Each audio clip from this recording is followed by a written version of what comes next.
بسم اللہ الرحمن الرحیم۔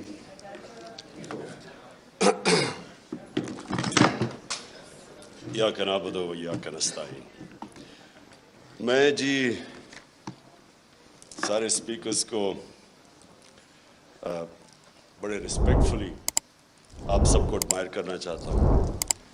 میں ایڈمائر اس لیے کرنا چاہتا ہوں کہ میں سمجھتا ہوں کہ آپ جہاد لڑ رہے ہیں۔ جہاد کی ڈیفینیشن کیا ہے؟ ظلم کا مقابلہ کرنا، ناانصافی کے سامنے اپنی آواز بلند کرنا۔ جو ساری انسانی تاریخ آپ اٹھا کے پڑھ لیں تو اس میں ہمیشہ قوموں کی زندگی میں وہ دور آتے ہیں جب انسانوں کو کنٹرول کرنے کی کوشش کی جاتی ہے۔ یہ جس کو ہم ڈکٹیٹرشپس کہتے ہیں، فیشزم کہتے ہیں، بادشاہت، یہ ساری جو آپ انسانی تاریخ دیکھیں تو کوششیں ہوتی ہے کہ انسانوں کو، جو اوپر بیٹھا ہوتا ہے بادشاہ یا ڈکٹیٹر، اس کی کوشش ہوتی ہے کہ انسان کی سوچ کو کنٹرول کر لے، اس کے اوپینینز کو کنٹرول کر لے، معاشرے کو کنٹرول کر لے۔ اور وہ کنٹرول کیوں چاہتا ہے؟ وہ معاشرے کی بہتری کے لیے نہیں چاہتا، وہ خود پوری پاور چاہتا ہے کہ وہ انسانوں کے اوپر راج کرے، بلکہ ایک چھوٹا خدا بننا چاہتا ہے، زمین کے اوپر ایک خدا بننا چاہتا ہے۔ اور انسانی تاریخ میں یہ بھی چیز ہے کہ زیادہ تر وہ معاشرے اوپر گئے ہیں جن میں آزادی ہو، آزادی رائے ہو، جو تنقید کو اجازت دیتے ہیں، جو حکمران کی اکاؤنٹیبلٹی کرتے ہیں، اس کا احتساب کر سکتے ہیں۔ اور یہ اگر آپ اسلام کی تاریخ پہلے دیکھ لیں، میں سب سے پہلے دو سے شروع کرتا ہوں کہ ریاست مدینہ کے اندر دو انسیڈنسز ہیں۔ ایک کہ حضرت علی رضی اللہ تعالیٰ ایک یہودی شہری سے کیس ہار جاتے ہیں کیونکہ قاضی ان کی گواہی قبول نہیں کرتا۔ سو اس سے دو چیزیں سامنے آتی ہیں۔ ایک تو مائنورٹیز، اقلیت کی کیا پوزیشن تھی اسلام میں؟ برابر کے شہری تھے۔ اور دوسری یہ کہ عام شہری بھی خلیفہ وقت کے سامنے کھڑا ہو سکتا ہے اور کیس جیت سکتا ہے۔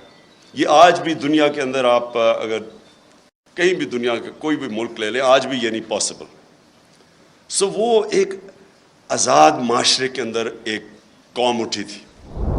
اور میں اس لیے لوگوں کو بار بار، کیونکہ بڑی بدقسمتی ہے میں جب ایچ ایس این کالج، میرے ماں باپ نے اتنا پیسہ خرچ کیا، میں جب وہاں سے نکلا تو مجھے اپنی تاریخ کا کوئی آئیڈیا نہیں تھا، مجھے اسلام کی تاریخ کا آئیڈیا نہیں تھا۔ وہ آہستہ آہستہ میری زندگی میں اپنے تجربے سے میں پھر اپنی زندگی ہمیشہ ایویلیویٹ کرتا رہتا ہوں، اپنی تنقید کرتا ہوں، اپنے آپ کو کوشش کرتا ہوں کہ اپنی غلطیوں سے سیکھوں۔ تو میں نے جب دو معاشرے، برطانیہ جدھر میں نے 20 سال گرمیاں گزاری اور پاکستان، تو میں دونوں معاشروں کو جب اینالائز کرتا رہتا تھا تو میں خود کئی چیزوں کے اوپر کئی نتیجوں میں پہنچا۔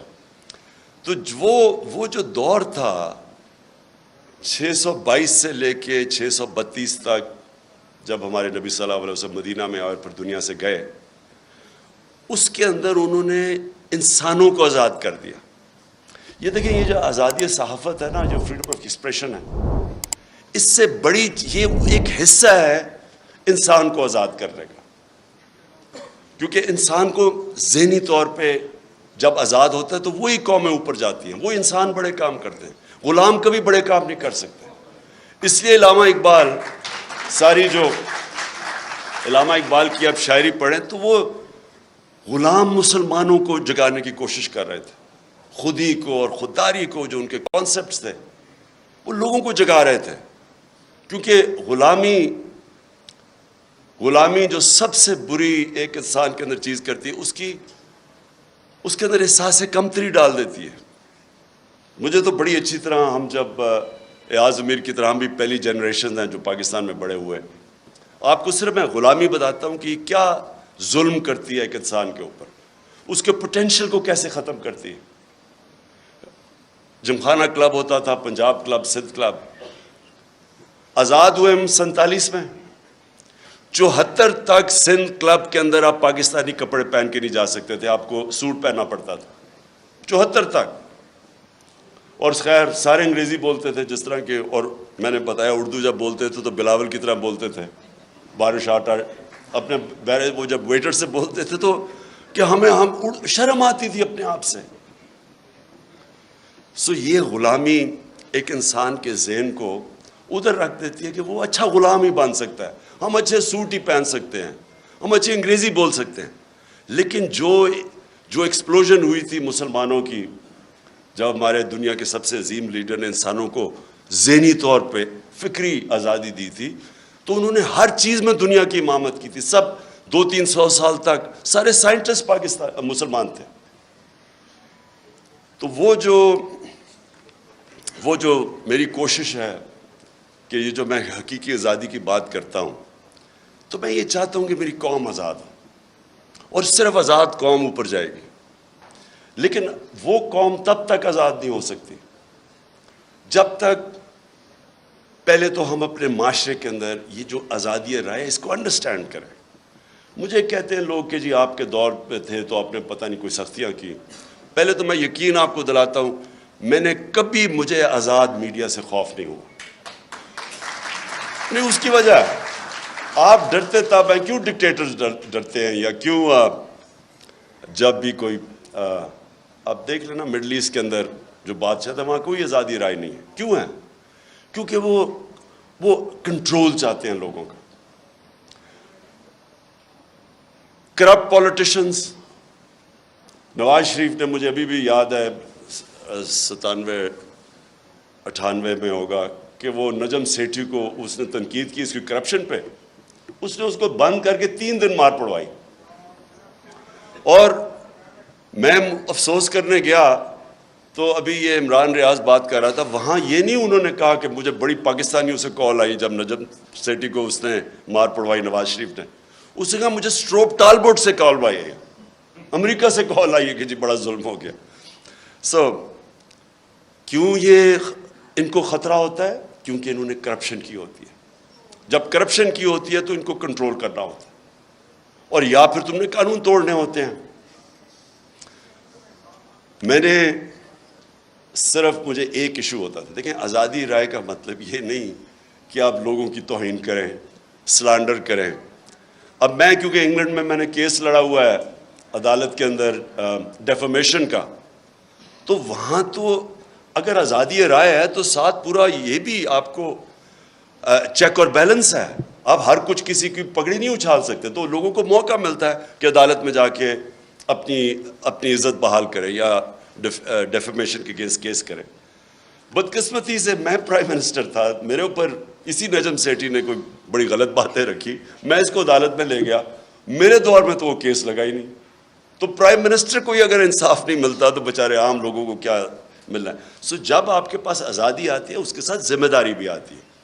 میں نے جتنا ٹائم برطانیہ میں گزارا اس کے ساتھ ذمہ داری ہوتی ہے آزادی کے ساتھ. اب میں دوسری چیز پہ آتا ہوں, پاکستان میں کیا ہو رہا ہے. میں نے ابھی ایاز امیر نے بڑی ڈیٹیلز میں اس چیز کے اوپر بات کی. میں اپنی ذرا ایوولوشن بتاتا ہوں کہ ہم جب 90s کے اندر تماشا دیکھ رہے تھے, دونوں پارٹیز آئیں, 2 دفعہ کرپشن میں دونوں کو نکالا گیا, تو تب ہمارے ان دونوں پارٹیز کو دیکھ کے میرے بھی ذہن میں آیا کہ شاید کم کرپشن ہوگے کہ اگر ملٹری اس سے بہتر ہوگی.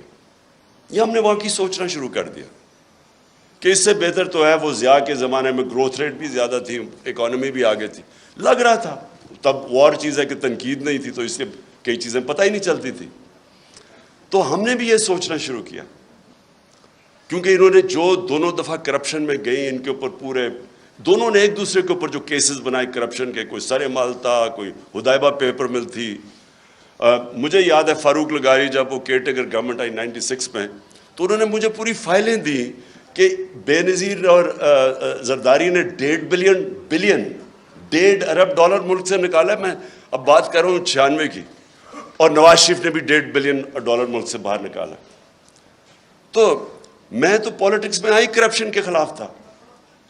دیکھیں, اور کرپشن جو ہے نا وہ ایک سمٹمز ہے جس ملک کے اندر قانون کی بالادستی نہ ہو. جدھر رول آف لا نہیں ہوتا ادھر کرپشن ہوتی ہے. رول آف لا بھی میں ایکسپلین کر دوں کہ طاقتور کے لیے جب تک آپ قانون کے نیچے نہیں لے کے آتے وہ رول آف لا نہیں ہے, وہ پھر طاقت کی حکمرانی ہے جو جنگل کا قانون ہے. تو میں نے جب دیکھا کہ یہ دو باری لے کے آئے اور دونوں آ کے نواز شریف نے جتنی دیر میں پرائم منسٹر تھا اس سے کم ٹائم میں اس نے 17 فیکٹریاں بنا لی. 3 سال کے اندر 17 فیکٹریاں بنا لی اور گورنمنٹ بینکس سے قرضے لیے. اب یہ جو فرق کیا تھا, میں نے برطانیہ کا سسٹم دیکھا ہوا تھا, ان کی پارلیمنٹ دیکھی ہوئی تھی, ان کے پولیٹیشنز کے اوپر میں نے جو ان کے اوپر چیکس اور بیلنسز ہیں, جو ان کی اخلاقیات ہے وہ میں نے دیکھی ہوئی تھی. تو ہم چاہتے تھے ہمارا بھی ملک آگے بڑھے. انہوں نے آتے ساتھ ہی دونوں پارٹیز نے مل کے سب لگ گئے پیسہ بنانے کے لیے. تو میں آیا تھا کرپشن کے خلاف, اور آپ جب مشرف کا دور آیا تو مجھے یاد ہے جنرل امجد نے فائلیں دکھائی ان کی چوری کے اوپر, بتایا کہ انہوں نے کتنی کرپشن کی ہوئی ہے. اور ہم نے جنرل مشرف کی شروع میں سپورٹ اس لیے کی کہ ہم سمجھے کہ جنرل مشرف واقعی کرپشن ختم کرنے آیا ہے. وہ بعد میں پتہ چلا کہ وہ کرپشن کے نام پہ ہم سارے اس کی سپورٹ وہ بھی پاور کے لیے آیا تھا, اور انہی لوگوں کو پھر این آر او دے دیا اس نے, جبکہ کسی کی رائٹ نہیں ہے کہ آپ پبلک کا پیسہ چوری ہو وہ معاف کر دے. کرپشن کا مطلب ہوتا ہے پبلک کا پیسہ چوری کا مطلب ہوتا ہے میرا کوئی چوری کرے. کرپشن ہے جو عوام کا پیسہ چوری کرے. تو اس کے پاس تو رائٹ ہی نہیں تھا کہ ان کی چوری معاف کرنا. بہرحال اس کے بعد یہ دو آیا اور انہوں نے جو 10 سال میں کیا. اب جو مجھے چیز سب سے جس پوائنٹ پہ میں آ رہا ہوں, میں ہمیشہ سمجھتا رہا کہ جو ہماری اسٹیبلشمنٹ ہے اس کو زیادہ ملک کی فکر ہوگی اور وہ اس چیز کو ہونے نہیں دیں گے. وہ جب دیکھتے ہیں چوری تو وہ اس کے اوپر ایکٹ کریں گے. کیونکہ مجھے تھرو آؤٹ جب میں یہ سٹرگل کر رہا تھا تو مجھے اسٹیبلشمنٹ کی طرف سے کئی دفعہ مجھے آئی ایس آئی نے مجھے بتاتے تھے ان کی چوری کہ یہ جی فلانے انہوں نے اتنی چوری کی. یہ بھی جو دور تھا ان کا 2008 سے لے کے, تب بھی مجھے وہ مٹیریل جی اسے اتنا چوری کر لیا, وہ چائنا جا کے تو اتنی کک بیکس لے لی. یہ مجھے بتایا کرتے تھے کہ وہ جی اس کا حمزہ یہ سلمان شہباز یہ وہ چائنا پہنچا تو کک بیکس لینے کے لیے کانٹریکٹس کے اوپر. یہ ساری ان سے مجھے انفارمیشن آئی تھی. اور جب میں پھر پرائم منسٹر بنا تو سارے کیسز سب کو پتا تھا کہ ان کے کیسز کون سے ہیں, اور بدقسمتی سے جو نیب تھی وہ ہمارے کنٹرول میں نہیں تھی. تو مجھے تب بھی سمجھنا ہے کہ کیسز سارے میچور ہیں, کیوں نہیں پکڑے جا رہے ہیں. تو بعد میں پتہ چلا کسی کا شفقت کا ہاتھ تھا, وہ کبھی ایکسیلیٹر دبا دیتے تھے پھر کبھی واپس آ جاتا تھا. ہم جناب دیکھ رہے ہیں تماشا, گالیاں ہمیں پڑ رہی ہیں کہ جی آپ نے وہ کسی کو نیب میں لے کے جاتے تھے تو مجھے گالیاں نکال کے اندر جاتے ہوئے بھی باہر نکلتے ہوئے بھی. لیکن ہمارا ہاتھ میں, میرے ہاتھ میں نیب کدھر تھی. میں تو کہا اگر میرے ہاتھ میں نیب ہوتی تو یہ بڑے آرام سے کم از کم 15-20 لوگوں سے ہم اربوں روپیہ نکال لیتے ان کو جیلوں میں ڈال کے. اچھا اب جناب یہ اپریل میں جو ہوا, میرے ذہن میں جو شوق ہے, چلیں ہم یہ نہیں کسی کو اکیوز کرتے کہ وہ ایک سازش کا حصہ تھی, لیکن میں یہ سوال پوچھتا ہوں اسٹیبلشمنٹ سے کہ آپ نے ان لوگوں کو کیسے ہمارے ملک کے اوپر مسلط ہونے دیا جبکہ آپ خود ہی بتاتے تھے کہ ان کی کتنی چوری ہے. اس کا تو یہ مطلب کہ چوری آپ کے لیے بری چیز نہیں ہے. اور میں اس لیے ایک ملک میں یہ اپنے دور میں نے شروع کر دیا تھا رحمت للعالمین اتھارٹی بنا کے سیرت نبی اپنے بچوں کو پڑھائیں, کیونکہ جو امر بالمعروف ہے وہ ایک معاشرے کا کارنر سٹون ہوتا ہے. ایک معاشرہ جب اچھائی کے ساتھ کھڑا ہوتا ہے اور برائی کے خلاف کھڑا ہوتا ہے تو معاشرہ فائٹ کرتا ہے برائی, کرپشن کو معاشرہ فائٹ کرتا ہے. لیکن جب آپ برائی کو برائی نہ سمجھیں, کرپشن بری چیز ہی نہیں ہے, چوری بری چیز نہیں ہے, تو محنت کون کرے گا آپ کے معاشرے میں؟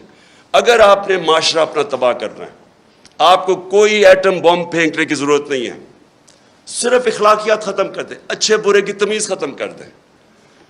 مولانا رومی کی بڑی فیمس سینگ ہے, اب کسی نے پوچھا مولانا صاحب ایک قوم کیسے مرتی ہے, انہوں نے 2 درختوں کا بتایا، ایک بڑا خوشبودار اور ایک بڑا برا درخت. انہوں نے کہا جب ایک قوم ان کے اندر فرق کرنا ختم کر دیتی ہے، اچھے برے کی تمیز ختم کرتی، قوم مر جاتی.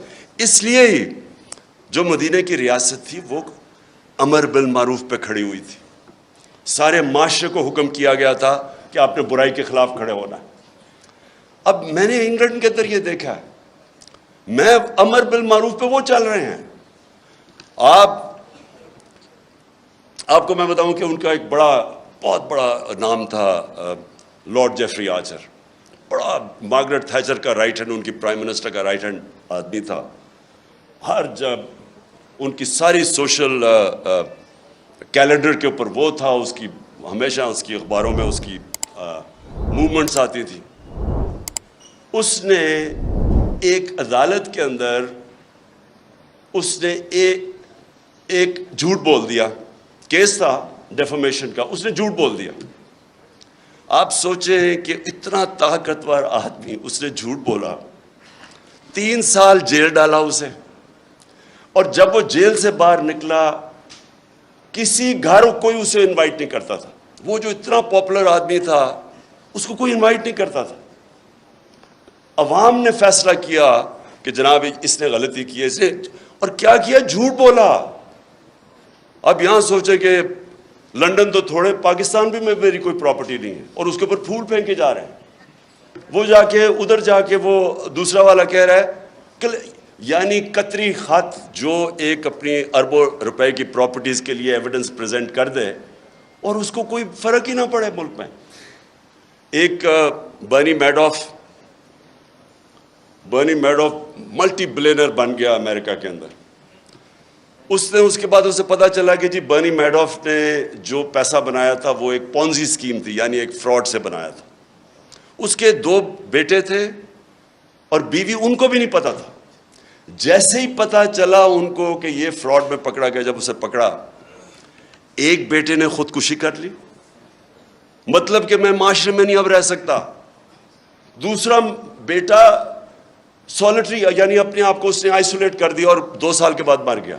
بیوی نے طلاق دے دی، یعنی اس کی اپنی فیملی نے اس کو ڈس اون کر دیا. سنگاپور کے اندر 2 لی کوان یو جو سنگاپور کا بڑا اسٹیٹسمن تھا، 2 اس کے وزیروں میں جب کرپشن میں پکڑ گئے خودکشی کر لی. دیکھیں جب معاشرہ کرائم فائٹ کرتا ہے تب کرائم آپ جیتتے ہیں. اب میں جب تھا جی فلانے نے پیسہ ادھر کر دیا، اس نے ادھر کر دیا، کس کو پکڑیں گے آپ جب تک معاشرے کے اندر آپ یہ اچھے برے کی تمیز نہیں دیں گے. اور ادھر میڈیا کا بہت بڑا ہاتھ ہے. اب ابھی آپ نے بات کی کہ جی دیکھیں کوئی سچ فلانے کے لیے اور کوئی سچ عمران خان کے لیے. ٹھیک کہہ رہے ہیں، یہ بالکل آپ ٹھیک کہہ رہے ہیں کہ گورننس، کوئی کہے گا کہ عمران خان کی بہتر ہے، کوئی کہے گا کہ شہباز شریف کی بہتر ہے. کہہ سکتے ہیں کیونکہ ڈفرینٹ اوپینینز ہے. کوئی کہے گا کہ اکانومی اس ٹائم میں بہتر تھی، کوئی کہے گا میرے ٹائم میں. یہ بالکل ٹھیک ہے. لیکن جب کوئی لوگ کرپشن کے اندر 16 ارب روپے کی corruption open and shut case میں، اگر ایف آئی اے اس کا انڈر ٹرائل ہے، اس کو آپ کیسے کہہ سکتے ہیں کہ جی وہ میری رائے اور فرق ہے اور اس کی رائے فرق ہے؟ وہ تو اس کا مطلب کہ جب اب نواز شریف جھوٹ بول کے 4 ارب روپے کی پراپرٹیز ہیں لنڈن کے اندر جدھر ہی ہیں، اس کے بیٹے نے ایڈمٹ کیا کہ یہ بینیفیشری اونر ان پراپرٹیز کی مریم نواز ہے. مریم نواز جب چھوٹی تھی، جب پراپرٹیز نہیں، اس کا مطلب نواز شریف کا پیسہ ہے. کیا وجہ ہے کہ آج تک اس کو کئی لوگ لیڈر مانتے ہیں؟ بلکہ اسکیم پوری ایک کوشش ہو رہی ہے کہ اس کو پاکستان کے اندر ابھی پھر کہ عمران خان کو بھی ڈسکوالیفائی کرو اور پھر کہیں جی اچھا دونوں کو ہم الیکشن لڑنے کی اجازت دے دیتے ہیں. یعنی مجھے اور اس کو ایک ہی جگہ پہ کھڑا کر دیا. اتنے بڑے لٹیرے کو کہ یہ کہہ رہے ہیں کہ جناب عمران خان وہ کیونکہ پتہ نہیں وہ اس کیس کے اندر الیکشن کمیشن. دیکھیں یہ ہمارا سب سے بڑا چیلنج ہے. اور ادھر میڈیا کا بہت بڑا رول ہے، بیکاز میڈیا عوام کے اوپینین کو شیپ کرتا ہے. جس طرح کہ اسحاق ڈار جب گیا ہارٹ ٹاک کے اوپر تو اس نے جو اس کا حال کیا ہے، کوئی بھی ویکنس جس میں ہو، یہ جس کے اوپر کرپشن کی، وہ نہیں جا سکتے میڈیا کے اوپر، وہ چھپتے ہیں میڈیا سے. یا ہر روز شام کو جن کے اوپر اربوں روپے کرپشن کے کیسز ہیں وہ جا کے بٹھا دیتے ہیں ایک بیچارہ پی ٹی آئی کا معصوم سا ہے وہ بٹھا دیتے ہیں ساتھ, وہ پنچنگ چل رہی ہوتی ہے, تم چور ہو تم چور ہو. سو میری سب سے یہ جو اور اسی کے اوپر میں آ رہا ہوں کہ جب ہماری اسٹیبلشمنٹ کو پتہ تھا ان کی پاس کتنے سال 30 سال سے یہ ملک کو لوٹ رہے ہیں, سارے ان کے پاس کیسز, مجھے انہوں نے دکھائے ہوئے, میں سوال یہ پوچھتا ہوں کہ انہوں نے کیسے ان کا راستہ نہیں روکا؟ اگر ملک کی فکر ہے تو کیسے آپ ان کو اجازت دے دیتے ہیں؟ ایک تو ہمیں پتہ ہے کہ امریکہ کا انٹرسٹ, امریکہ کی جو پالیسی ہے وہ اپنے انٹرسٹ پروٹیکٹ کرتے ہیں. ان کا ہے کہ جی وہ پاکستان ہمیشہ ایک ٹیلی فون کرو تو جو کام کروانا چاہے یہاں سے کرنے کے لیے تیار ہیں. اس کا یہ نہیں مطلب کہ اگر آج میں کہتا ہوں کہ بیسز نہیں دے رہے, یا میں کہتا ہوں میں نے روس جا, یہ نہیں کہ میں اینٹی امریکن ہوں. میں ان کا اپنا انٹرسٹ ہے, ہمارا کام ہے اپنے لوگوں کے انٹرسٹ پروٹیکٹ کرنا, یہ اینٹی نہیں ہے. لیکن ان کو اتنی عادت پڑی ہوئی ہے یہاں کہ یہ ہاتھ باندھ کے سامنے کھڑے ہو جاتے ہیں. تو یہ مجھے ایشو ہے کہ کیسے ایک باہر سے, ہمیں پتہ ہے ڈونلڈ لو, وہ تو سب کے پاس اس کا جو سائفر تھا وہ تو سب کے پاس ہے, وہ تو آرمی چیف کے پاس بھی گیا تھا, پریزیڈنٹ پاکستان کے پاس بھی گیا, میرے پاس آیا, فورن آفس کے پاس, تو وہ تو ہمارے پاس پتہ تھا کہ وہ ایک انڈر سیکرٹری کہتا ہے کہ عمران خان کو اگر نہیں ہٹاؤ گے تو کانسیکوینسز ہوں گے پاکستان کے لیے. لیکن میں حیران ہوں کہ جب یہ بھی پتہ تھا کہ باہر سے سازش ہے, یہ بھی پتہ تھا کہ ہمارے لوگوں کو پیسے دے کے خریدا جا رہا ہے, اور یہ بھی پتہ تھا کہ چور ریپلیس کرنے والے ہیں جن کے اوپر کرپشن آپ کے دور میں کیسز بنے ہوئے ہیں, پھر کیسے ان کو اس ملک پہ مسلط ہونے دیا؟ کیونکہ اسٹیبلشمنٹ کے پاس پاور ہے, ان کے پاس اس وقت سب سے زیادہ پاور ہے, تو پاور کے ساتھ ذمہ داری آتی ہے. یہ نہیں ہو سکتا کہ پاور آپ کے پاس ہے اور ذمہ داری کسی اور کے پاس ہے. اتھارٹی اور پاور ساتھ ساتھ جاتے ہیں. جب یہ اوپر آئے ہیں تو آپ جتنا مرضی کہیں ہم نیوٹرل ہیں, جو مرضی آپ کہیں ہم نیوٹرل ہیں, تاریخ کے اندر لوگ آپ کو بلیم کریں گے یہ جو ملک کے ساتھ کیا ہے. یہ جو اوپر آ کے اوپر بیٹھے ہیں, تاریخ لکھی جا رہی ہے پاکستان کی کہ کیسے آپ نے ان لوگوں کو ہمارے پر مسلط ہونے, اور جو 4 مہینے میں ہوا ہے پاکستان کے ساتھ, ان 4 مہینے میں جو مہنگائی کے اوپر سپوزٹلی آئے تھے, اور آج جو مہنگائی ہے. اور میں آخر میں اب بات کرتا ہوں, اب کوشش کیا کی جا رہی ہے؟ پہلے ان چوروں کو مسلط ہونے دیا, ان کی کوشش یہ تھی کہ اچھا جی وہ ہٹائیں گے, جب یہاں تو گورنمنٹ جب ہٹتی ہے لوگ مٹھائیاں بانٹتے, وہ نہیں ہوا, پبلک نکلا ہی سڑکوں پہ, کبھی پاکستان میں اس طرح پبلک نہیں نکلی. اور اس کے بعد جو 17 جولائی کا بائی الیکشن ہوا وہ ایک اور شوق مل گیا, جب الیکشن کمیشن بھی ملی, انتظامیہ بھی, یہاں بڑا مشکل ہے, یہ تو ایکسپرٹس ہیں دھاندلی کے, تو ادھر بھی جیت گئی تحریک انصاف. 25 مئی کو انہوں نے جو ظلم کیا اس کی کوئی مثال نہیں ہے کہ پاکستان گھروں میں رات کے 3 بجے جا کے عورتیں بچے بات دیکھ رہے ہیں, ان کے اوپر جا کے ان کو ذلیل کیا. دیکھیں آدمی اپنے اوپر تو چلو وہ لے بھی لیتا ہے, لیکن عورتیں بچوں کے رات میں 3-4 لوگ گھر گھسا ہیں تو ان کے اوپر کیا گزری ہوگی؟ خوف پھیلایا گیا, اس کے باوجود پھر سے اٹھ گئے. اور اب کیا فیز ہے؟ یہ فیز ہے سائیکولوجیکلی اس ملک کو ایسا دبایا جائے کہ ہم بھیڑ بکریوں کی طرح یہ تسلیم کر لیں جو اوپر سیٹ اپ آیا ہوا ہے. اور اس کے لیے ہر حربہ استعمال کیا جا رہا ہے. سوشل میڈیا کے لوگوں کو جس طرح اٹھایا جاتا ہے, کئیوں کو اٹھا کے پھر جس نے کوئی فوج کے خلاف ٹویٹ کی ہو اسے کہتے ہیں, اسے پہلے اٹھا لیتے ہیں, پھر کہتے ہیں اچھا یہ نہیں کہ میرے سے معافی مانگو, کہو کہ یہ عمران خان نے کہا میرے ان کے خلاف ٹویٹ کروا. ان سوشل میڈیا وہ بیچارے بچوں کو اٹھا رہے ہیں. یہاں میڈیا یہ سامنے میرے بیٹھے ہوئے ہیں, میں نے دیکھا کہ ایاز امیر نے بڑی کیئرفلی ایسے ورڈنگ کی کہ انشاءاللہ کپڑے اب نہیں پھٹیں گے اس باری. یہ ان کا فورن آفس کا ایکسپیرئنس ہے, ڈپلومیسی. اور سمیع ابراہیم, عمران ریاض, اور مجھے بڑا افسوس ہے کہ ارشد شریف. اب ارشد شریف جب سے میں وہ جانتا ہوں وہ ایک اپنی سوچ کا آدمی ہے, بہت ہی پیٹریوٹک, محب وطن پاکستانی ہے. وہ جو سمجھتا ہے کہ وہ ٹھیک لائن پہ ہے اس کو پڑ جاتا ہے, اور اس لیے اس کو لوگ دیکھتے ہیں کیونکہ ان کو پتہ ہے کہ وہ اس کا سٹانس کدھر ہے. اس جیسے آدمی کو دھمکیاں, گھر میں باہر گاڑیاں کھڑی, اس کو باہر جانا پڑا. صابر شاکر باہر چلا گیا, ARY کو بند کر دیا. ARY کا کیا قصور تھا؟ اگر شہباز گل سے اگر ایک جملہ نکل ہی گیا ہے جو کہ اس کو نہیں کہنا چاہیے تھا, جس کو غلط پرسیو کر سکتے ہیں, اس کے اوپر ARY کو کیسے بند کر دیا؟ وہ ARY کو اس جملے کی وجہ سے نہیں بند کیا گیا. ایسی باتیں کہہ بیٹھے نواز شریف اور مریم اور یہ جو ایاز صادق اور فضل الرحمان کیسی باتیں کہہ گئے فوج کے خلاف. ان کے لیے کبھی ایسی چیز نہیں ہوئی. اس بیچارے سے جو کیا ہے, مجھے تو پہلے 2 دن تو ہمیں پتہ ہی نہیں تھا اس کا. جب ہمارا وکیل مل کے آیا مجھے تو تب پتہ چلا اس بیچارے سے کیا کیا. یعنی کتنا بڑا جرم ہوگا کہ ننگا کر کے اس کو ٹارچر کیا انہوں نے.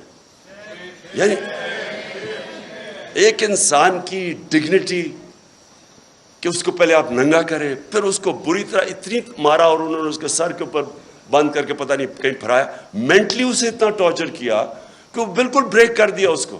اور اسے کلوا کہہ رہے ہیں کہ جی یہ کہو کہ عمران خان نے یہ سینٹنس کہا تھا تمہیں یہ بولنے کا.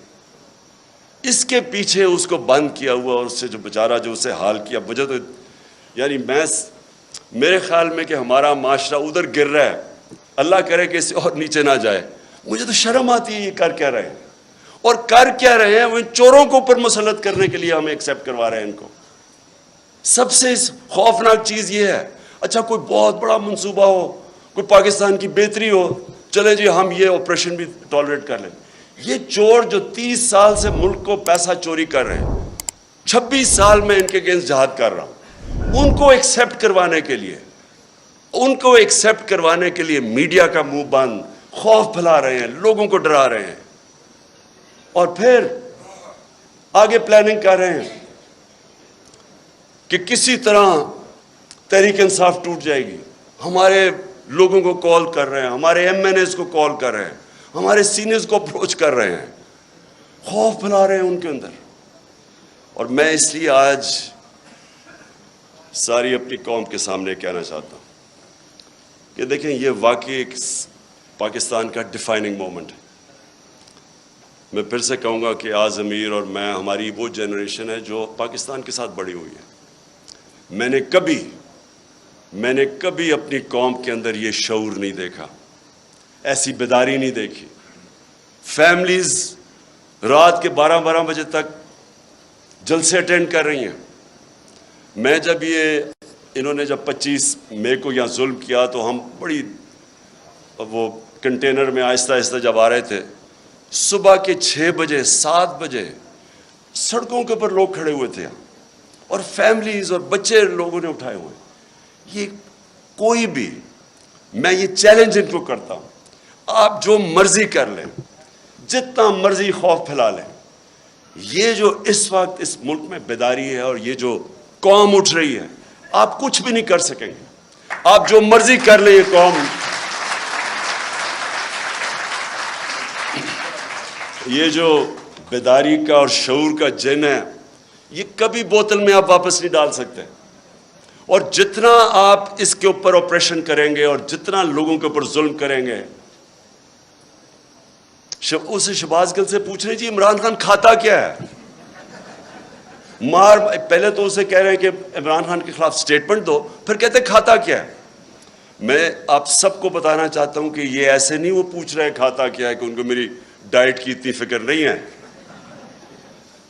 4 شہباز شریف کے جو گواہ تھے FIA کے 16 ارب کے کرپشن کیس کے اندر, 4 گواہ 2 مہینے کے اندر ہارٹ اٹیک سے مرے ہیں. ان کو کھانے کا ہی پتا تھا کہ وہ کھاتے کیا ہیں. اس کا جو انویسٹیگیٹر تھا ڈاکٹر رضوان FIA کا, وہ ہارٹ اٹیک سے مرا. جو دوسرا انویسٹیگیٹر تھا اس کو ہارٹ اٹیک ہوا لیکن بچ گیا. اور یہ کھاتے کیا ہیں پتا ہوتا ہے تو یہ پھر ان کو آگے پھر کیسے ان کو ٹھکانے لگاتے ہیں. تو میں یہ آخر میں اپنے نیوٹرلز کو پیغام دینا چاہتا ہوں. کیا آپ کو فکر ہے اس قوم کی؟ بالکل یاز امیر نے ٹھیک بات کی. آپ کو پتہ ہے ملک کدھر جا رہا ہے؟ کیا کسی ملک کی جو معیشت کا اس وقت حال ہے، کیا جب تک پولیٹیکل سٹیبلٹی نہیں آتی معیشت ریکور کر سکتی ہے؟ معیشت کیسے آپ کی ٹھیک ہوگی جب ایک ملک میں کسی کو واقعی نہیں پتا، مجھے نہیں پتا، کسی کو نہیں پتا کہ 1 مہینے 2 مہینے 3 مہینے میں کیا ہوگا. میں نے اگر آج معیشت اس طرح اوپر جاتی ہے، دولت میں اضافہ تب ہوتا ہے جب ملک میں انویسٹمنٹ ہوتی ہے، نوکریاں ملتی ہیں، ویلتھ کریشن ہوتی ہے. تو جو بھی انویسٹمنٹ کرتا ہے وہ پہلے دیکھتا ہے کہ آج اگر میں پیسہ انویسٹ کروں گا تو 3-6 مہینے 1 سال کے بعد اس کو سرٹنٹی چاہیے ہوتی ہے، اس کو سٹیبلٹی چاہیے ہوتی ہے. اگر پیسہ اس نے انویسٹ کر رہا ہے، آج کون انویسٹ کرے گا؟ اور یہ اگر یہی آپ کا خیال ہے کہ بہت بڑی اچیومنٹ ہو گئی کہ جی وہ ابھی سعودی عربیہ سے پیسہ آ جائے گا اور ادھر سے آ جائے گا پیسہ UAE سے یا چائنا نے، اس سے تو یہ تو کینسر کا علاج ڈسپلن سے کر رہے ہیں آپ. اگر ویلتھ کریشن ہی نہیں ہو رہی اور آپ قرضے لیتے جا رہے ہیں تو قرضے تو واپس کرنے ہیں آپ نے، تو ڈیٹ سروسنگ تو بڑھتی جا رہی ہے. ہم جب پہلا سال تھا تو جتنا ہم نے ٹیکس اکٹھا کیا آدھا ٹیکس چلا گیا ڈیٹ سروس، قرضوں پہ سود دینے پہ، تو سارے ملک کے لیے آدھا ٹیکس رہ گیا. سو اس لیے یہ کوئی حل ہے کہ آپ سمجھیں کہ تھوڑے قرضے آ گئے تو چلو تھوڑا اور ملک آگے چل جائے گا؟ حل اس کا یہ ہے پولیٹیکل سٹیبلٹی میں، اور پولیٹیکل سٹیبلٹی صرف آئے گی فری اینڈ فیئر الیکشن سے. اس کے علاوہ صاف اور شفاف، میں آج چیلنج کرتا ہوں، صاف اور شفاف الیکشن کے علاوہ مجھے کوئی بتا دے کہ پاکستان میں سٹیبلٹی کیسے آئے گی. اور پولیٹیکل سٹیبلٹی نہیں آئے گی، اکنامک سٹیبلٹی نہیں آئے گی، اور اکنامک سٹیبلٹی نہیں آئے گی تو یہ ملک تو نیچے جا رہا ہے، قرضے چڑھتے جا رہے ہیں، حل تو کسی کے پاس ہے ہی نہیں. اس لیے میں اپنے نیوٹرل سے آخر میں یہ کہتا ہوں کہ ابھی بھی وقت ہے، ابھی بھی ٹائم ہے، اپنی پالیسیز ریویو کریں. بند کمروں میں کئی دفعہ فیصلے ہوتے ہیں، وہ فیصلے اچھے نہیں ہوتے. آپ کو ریویو کرنے چاہیے اور سوچنا چاہیے کہ ہم نے یہ ملک 22 کروڑ کے لوگ ہیں، ینگ پاپولیشن ہے، 60% آبادی ہماری 30 سال کی عمر سے کم ہے، ان کو نوکریاں چاہیے. اور اگر اس وقت صحیح فیصلے نہیں ہوں گے اور یہ کمپاؤنڈ فیلئر کیا جائے گا کہ انہی لوگوں کے اوپر کوشش کریں گے کہ سختی کر کے آپریشن کر کے کہیں ہم ان چوروں کو ایکسیپٹ کر جائیں. میں اپنی طرف سے تو کہنا چاہتا ہوں ان کے نیچے، میں اگر مجھے کوئی کہنا کہ ان کے نیچے میں نے اب اپنی زندگی گزارنی ہے، میں سمجھوں گا کہ مجھے موت اس سے زیادہ بہتر ہے بجائے ان چوروں کے نیچے میں اپنی زندگی گزاروں. شکریہ.